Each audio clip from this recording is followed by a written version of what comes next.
ये आकाशवाणी रायपुर है। प्रादेशिक समाचार बुलेटिन के साथ मैं अभिलाषा शुक्ला।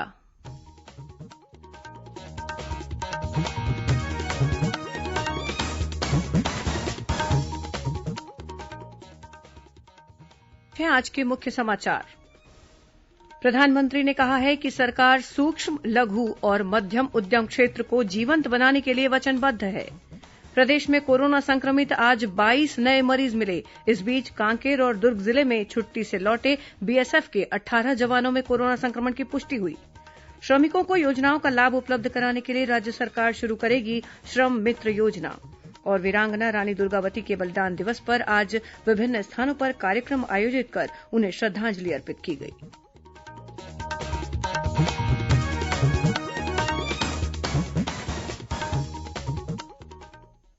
अब समाचार विस्तार से। प्रधानमंत्री नरेन्द्र मोदी ने कहा है कि पशुपालन अवसंरचना विकास निधि के गठन से इस क्षेत्र को बढ़ावा मिलेगा। उन्होंने कहा कि इससे मेहनती पशुपालकों की आमदनी बढ़ने के साथ साथ निवेश और क्षेत्रीय बुनियादी ढांचे, खासतौर पर डेयरियों को प्रोत्साहन मिलेगा। केंद्रीय मंत्रिमंडल के फैसलों के बारे में अपने अनेक ट्वीट संदेशों में श्री मोदी ने कहा है कि सरकार सूक्ष्म, लघु और मध्यम उद्यम क्षेत्र को जीवंत बनाने के लिए वचनबद्ध है। उन्होंने कहा कि मंत्रिमंडल ने प्रधानमंत्री मुद्रा योजना के अंतर्गत शिशु ऋण खातों में ब्याज माफी की योजना को मंजूरी दी है, जिससे छोटे कारोबारियों को मदद मिलेगी और उनके कारोबार में स्थिरता आएगी। इस योजना के तहत उन खातों के लिए ऋण दिया जाएगा जिन पर रिजर्व बैंक के निर्देशों के अनुसार इस वर्ष 31 मार्च तक और योजना के लागू रहने के दौरान कोई ऋण बकाया नहीं है। प्रदेश में आज शाम तक कोरोना संक्रमित 22 नए मरीज मिले हैं। स्वास्थ्य विभाग के अनुसार इनमें कांकेर से 14, रायपुर से 3, राजनांदगांव और बलौदाबाजार से 2 और दुर्ग से 1 मरीज शामिल है। इन सभी मरीजों को कोविड अस्पताल में भर्ती करा दिया गया है। राज्य में अब कोरोना संक्रमित मरीजों की संख्या 2400 को पार कर गई है, जबकि सक्रिय मरीजों की संख्या 868 हो गई है। वहीं कल देर रात कांकेर जिले में 17 मरीजों की पुष्टि हुई थी, जिनमें 15 सीमा सुरक्षा बल बीएसएफ के जवान थे। सीएचएमओ डॉक्टर उइके ने बताया कि जवानों में 5 अंतागढ़ और 10 बांदे कैंप से हैं। सभी जवान अपने अपने घरों से छुट्टी मनाकर वापस कैंप में लौटे हैं। सभी जवानों को पहले से ही क्वारेंटाइन सेंटर में रखा गया था। इधर राजनांदगांव में आज मिले कोरोना संक्रमित मरीजों में पिता और पुत्र शामिल हैं। दोनों महाराष्ट्र से लौटने के बाद पेड क्वारेंटाइन में थे। वहीं कल देर शाम जारी रिपोर्ट में शहर के निजी अस्पतालों के 2 डॉक्टरों में भी कोरोना संक्रमण की पुष्टि हुई है।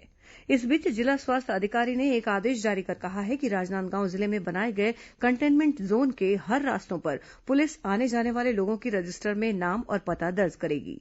स्वास्थ्य संचालक नीरज बंसोड़ ने इस संबंध में जिला पुलिस और स्वास्थ्य विभाग के आला अधिकारियों की बैठक भी ली, जिसमें कोरोना संक्रमण के बचाव के लिए किए जा रहे उपायों की समीक्षा की।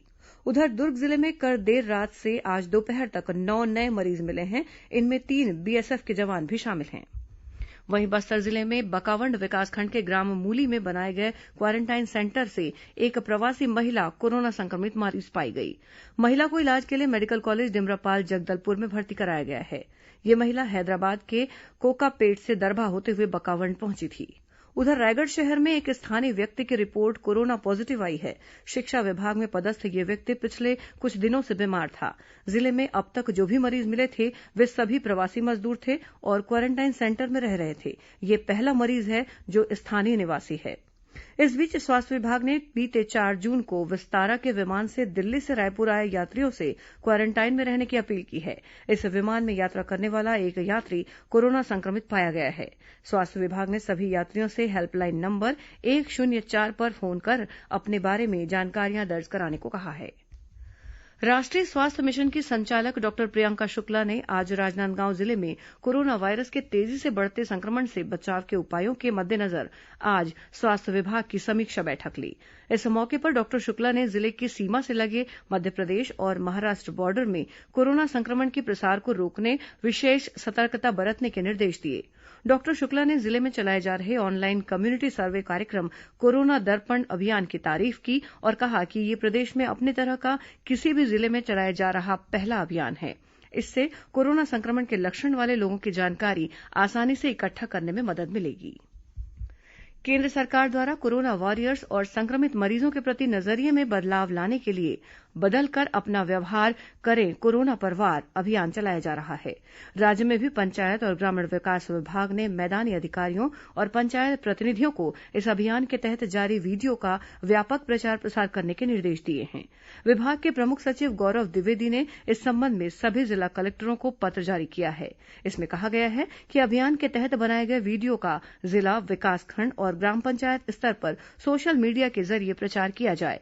इस वीडियो में कोरोना मरीजों और उनके परिजनों के प्रति अपनत्व की भावना लाने तथा इससे बचाव के लिए सुरक्षा संबंधी दिशा निर्देशों का पालन करते हुए आजीविका की ओर अग्रसर होने की अपील की गई है।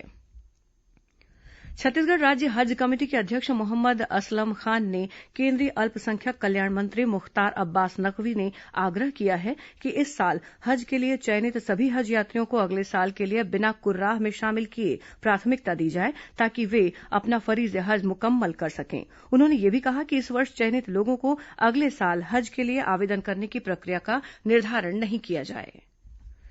श्रम और नगरीय प्रशासन मंत्री डॉक्टर शिवकुमार डहरिया ने निर्माण श्रमिकों को योजनाओं का लाभ उपलब्ध कराने के लिए मंत्रियों और विधायकों को पत्र लिखकर श्रम मित्र मनोनयन के लिए अनुशंसा करने को कहा है। श्रम मित्र का मनोनयन श्रम मित्र योजना के तहत किया जाएगा। पत्र में कहा गया है कि योजनाओं का व्यापक प्रचार प्रसार करने के उद्देश्य से श्रम मित्र योजना का संचालन किया जा रहा है।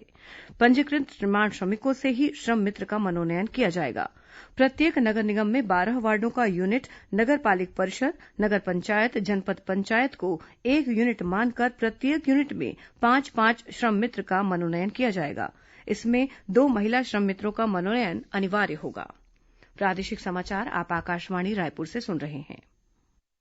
छत्तीसगढ़ की खबरों से है आपका वास्ता और खबरों की विश्वसनीयता से है हमारा वास्ता। आकाशवाणी समाचार रायपुर के प्रादेशिक समाचार बुलेटिन के साथ ही हमारे समसामयिक कार्यक्रम आप रेडियो के अलावा अपने मोबाइल पर भी सुन सकते हैं। आकाशवाणी समाचार फेसबुक, ट्विटर और यूट्यूब पर भी उपलब्ध है। हमारा Facebook page Chhattisgarh news on AIR, Twitter handle CGAIR news और हमारा यूट्यूब चैनल है छत्तीसगढ़ AIR न्यूज। तो अब रेडियो के साथ ही आपके मोबाइल के जरिए भी हम पहुंच रहे हैं आप तक। छत्तीसगढ़ की हर खबर के लिए सुनते रहिए आकाशवाणी समाचार।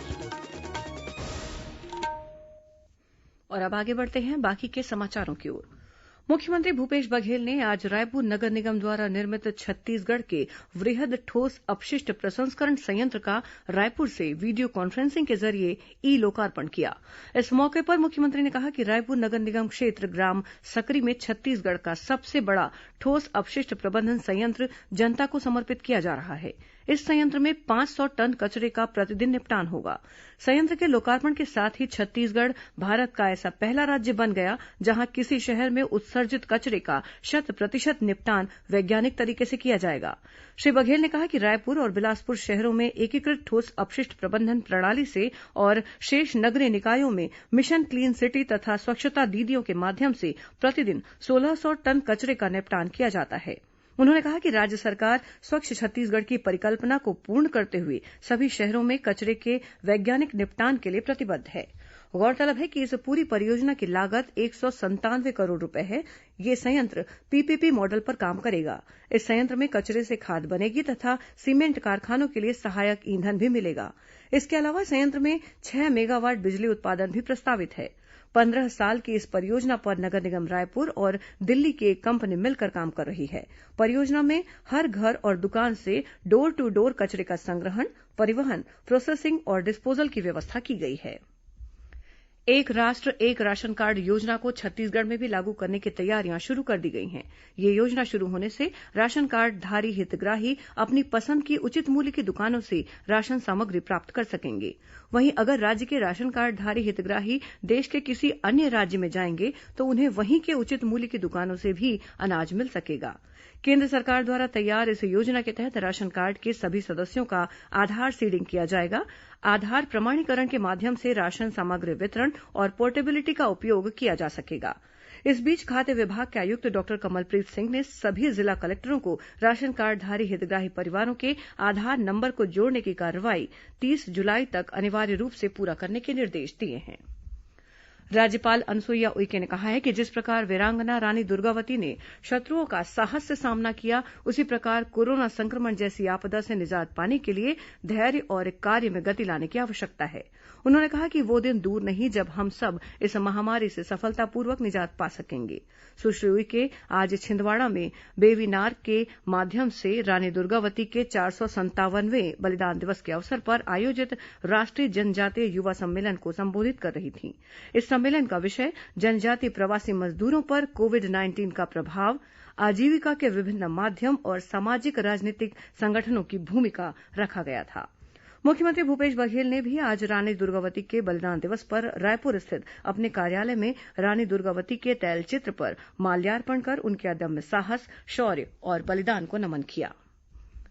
मुंगेली जिले में कल देर शाम सेप्टिक टैंक की सफाई के दौरान 4 लोगों की मौत हो गई। हमारे संवाददाता से मिली जानकारी के मुताबिक जिले के पथरिया ब्लॉक की मर्राकोना पंचायत में 4 लोग सेप्टिक टैंक की सफाई करने उतरे थे। इसी दौरान जहरीली गैस का रिसाव होने से चारों की मौत हो गई।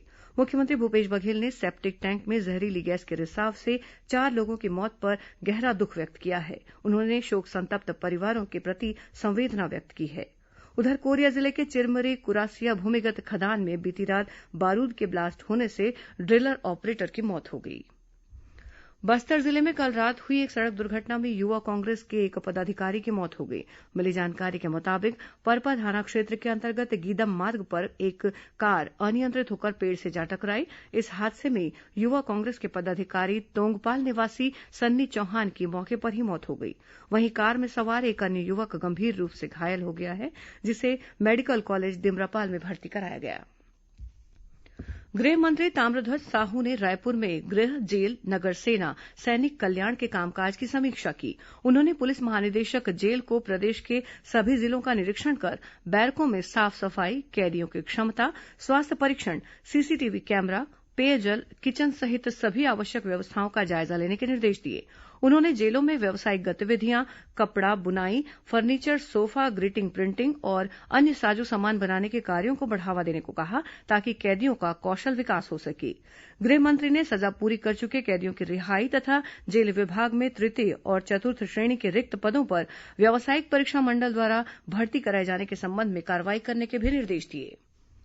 बलौदाबाजार भाटापारा जिले में अवैध रेत परिवहन पर रोक लगाने के लिए चलाए गए विशेष अभियान के दौरान 3 हाईवा और 17 ट्रैक्टर सहित 20 वाहनों को जब्त किया गया है।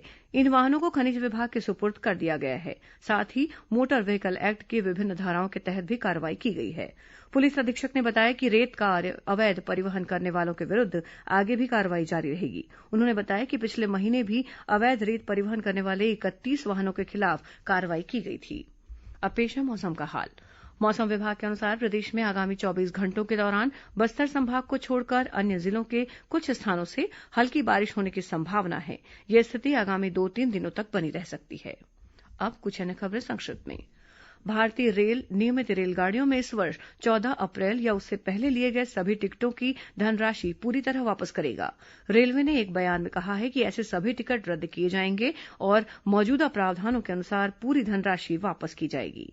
राजनांदगांव जिले में गातापार थाना अंतर्गत ग्राम भावे में माओवादियों ने बीती रात एक ग्रामीण की हत्या कर दी। अतिरिक्त पुलिस अधीक्षक एन बघेल ने इसकी पुष्टि की है।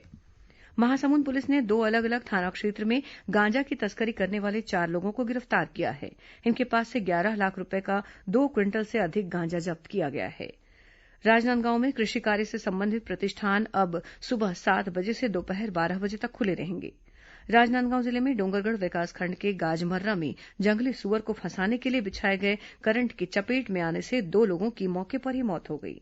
और गरियाबंद जिले के ग्राम रावणडिग्गी में पानी की तलाश में तालाब पहुंचे एक हिरण को कुत्तों ने मार डाला। अंत में मुख्य समाचार एक बार फिर। प्रधानमंत्री ने कहा है कि सरकार सूक्ष्म, लघु और मध्यम उद्यम क्षेत्र को जीवंत बनाने के लिए वचनबद्ध है। प्रदेश में कोरोना संक्रमित आज 22 नए मरीज मिले। इस बीच कांकेर और दुर्ग जिले में छुट्टी से लौटे बीएसएफ के 18 जवानों में कोरोना संक्रमण की पुष्टि हुई। श्रमिकों को योजनाओं का लाभ उपलब्ध कराने के लिए राज्य सरकार शुरू करेगी श्रम मित्र योजना। और वीरांगना रानी दुर्गावती के बलिदान दिवस पर आज विभिन्न स्थानों पर कार्यक्रम आयोजित कर उन्हें श्रद्धांजलि अर्पित की। इसी के साथ प्रादेशिक समाचार बुलेटिन समाप्त हुआ। नमस्कार।